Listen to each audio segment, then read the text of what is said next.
Well, good afternoon, Linda. How you doing today? I'm doing fabulous. How are you? I'm excellent, better than I deserve, I think.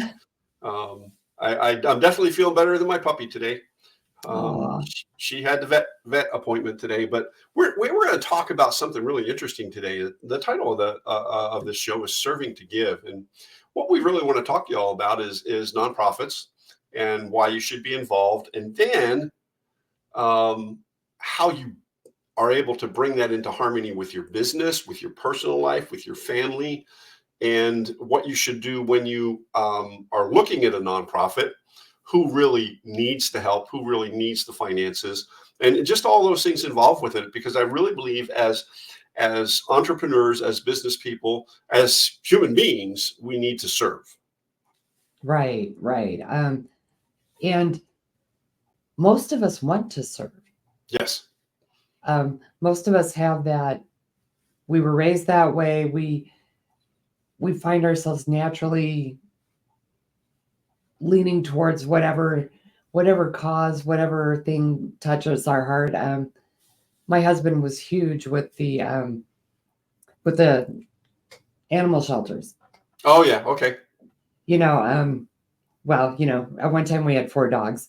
We So We you did get your not own know how animal to say shelter. we did not know how to say no. We just kept adding to the stable.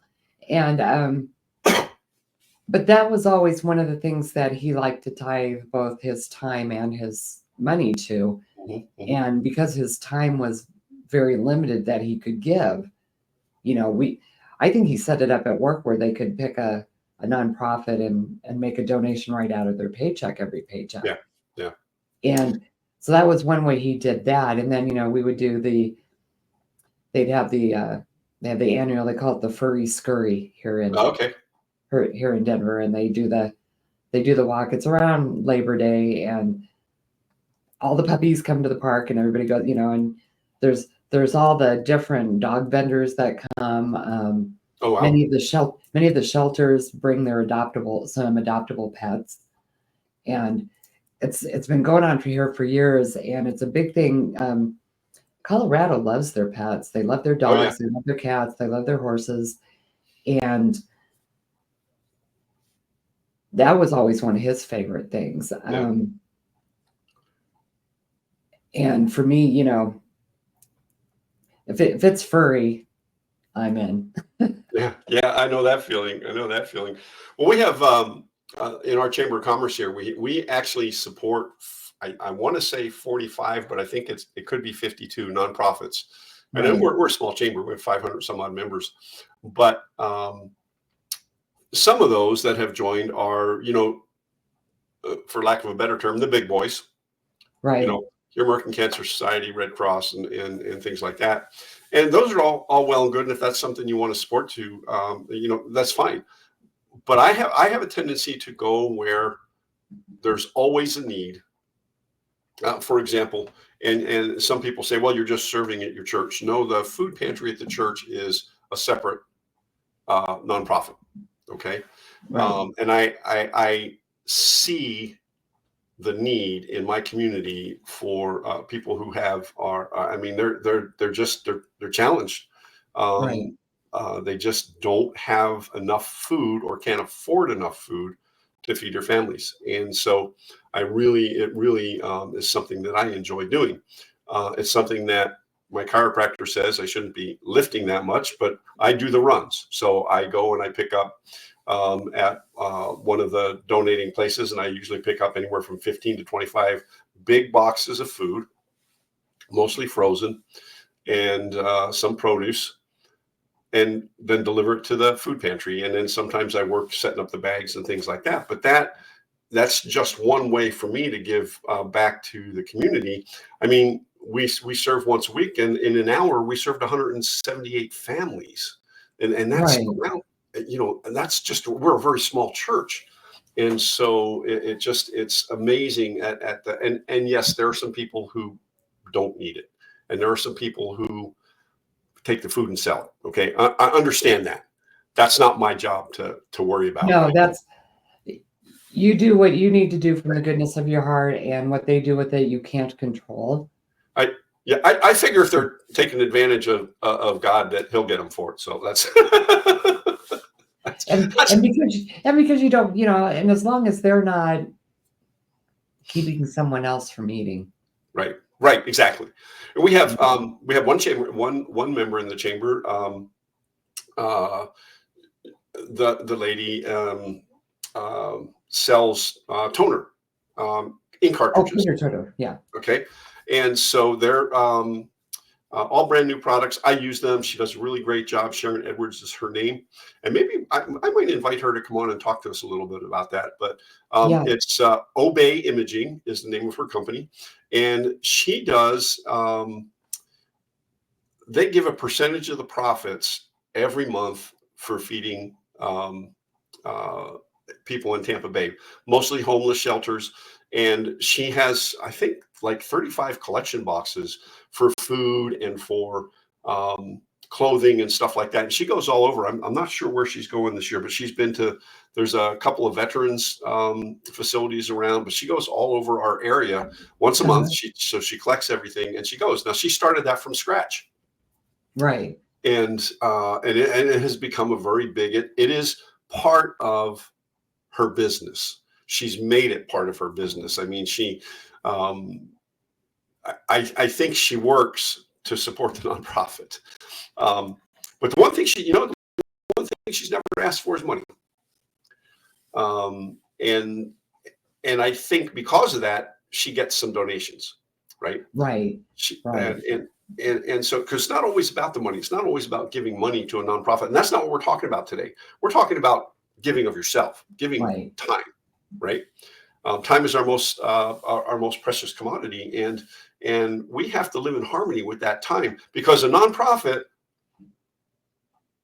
I could be picking up for the food pantry 5 days a week, okay? Right. But I've had to learn that one sentence that everybody needs to have in their vocabulary from time to time. And we talked about that. And that's no. No is a complete sentence. Is a complete sentence, right? And so now I understand you're working on a nonprofit of your own to get that up and running there in your area, correct?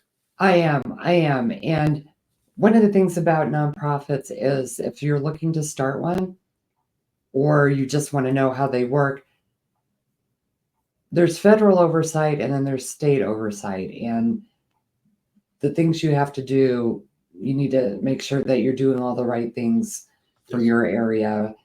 And not all nonprofits are donations tax deductible. There's various levels. And when people think of nonprofit, they think of the 501c3. That's the one that's usually, when you donate to them, it's tax deductible. You get a receipt. If you want to, you can take that off your taxes or whatever. But I know for what I'm setting up, the intention behind the nonprofit is because I'm going to be working with volunteers. I'm going to have volunteers to do services, and it makes the most sense to do it through a nonprofit scenario. And what we're going to be doing is being immediate emotional support after a catastrophe. Now, I know we have all of those other wonderful nonprofits that get called in for fires, floods, shootings, whatever catastrophe is going on. But especially at the beginning, they're not able to be one-on-one. And their main focus, the first responders, their focus is getting to those that need immediate assistance, And the nonprofits that go in, they're setting up. And in the meantime, maybe there's a bunch of people waiting, they're not physically hurt, but they need to stay and give their, they need to be triaged and talked with and set up. And, they might need food. Maybe they haven't eaten all day. Maybe they don't have their medicine with them that they need to take tonight or in the morning because they thought they were going to go straight home and they're not. Maybe they got kids that need to be picked up from school or the babysitter, or pets that need to be let in or out or fed, or just people to be notified that you're in the middle of something and it's going to be a while, and let them know where you are. And if the family's allowed to come down, then the family can come down and sit with them. But Right. we Right. just want to be that kind of space. And so I'm doing that through a nonprofit because I want to have volunteers. Right. And the volunteers are people that have probably done that kind of work before. Mhm.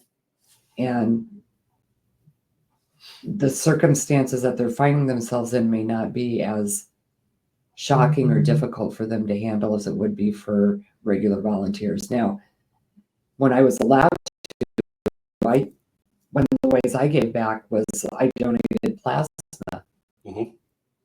I may be positive, and at least out here, our blood banks want the plasma, and I gave until I wasn't allowed to give anymore. Right. And of course, once I got the superbug, that was pretty much it. And I've got the bovine valve, so can't give anyway. Right.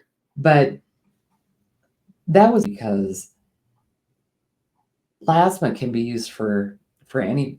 Absolutely. You use it for burns and stuff, and it doesn't matter their blood type because it's the plasma, it's not the blood cells. And so that was something I could do. My dad, I think, gave, because he was AB positive. Oh my gosh, I want to say he gave something like 750 gallons or quarts donations. Wow. Over his lifetime. Yeah. Yeah. And he started young and just never stopped. That my dad did the same thing until he couldn't give no more. When he had his bypass. Yeah. Yep. So that's there's a million different ways to give. Here's some things to do though. When Linda and I've talked about this a little bit, but some things you need to do is look for the organizations that actually can use what you have to offer. Maybe it's time, maybe it is finances, maybe it's your knowledge. There are nonprofits out there that are being run by housewives. And they have no business acumen. They don't know where they're going with it, and maybe you can help them with that. Maybe that's something you donate. Maybe it works. It does work into a consulting gig or whatever. But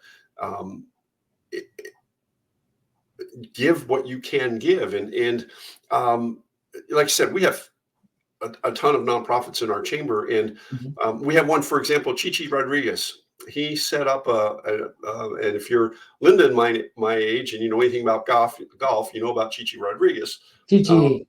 Yeah, he was a character and still is a character. Yeah. But and he's getting up there. Yeah, he is. He started a foundation. There's a golf course and there's a whole bunch of things behind it, City of Clearwater and Pinellas County and the chamber and everything else. But they have a school. Now the school is, let me think here. I may misquote, but I think it's 5th through 8th grade. Okay. And it's at risk. So these are young people who are failing in the traditional public school system. Now, this is still part of the county's public school system, but they limit classroom size. They do the basics, reading, writing, and arithmetic. Okay. They teach the kids probably the way you and I were taught when we went to elementary school, right? Their teachers are passionate. The staff is passionate. Now they're taking kids who probably would never have graduated, probably would have dropped out of school.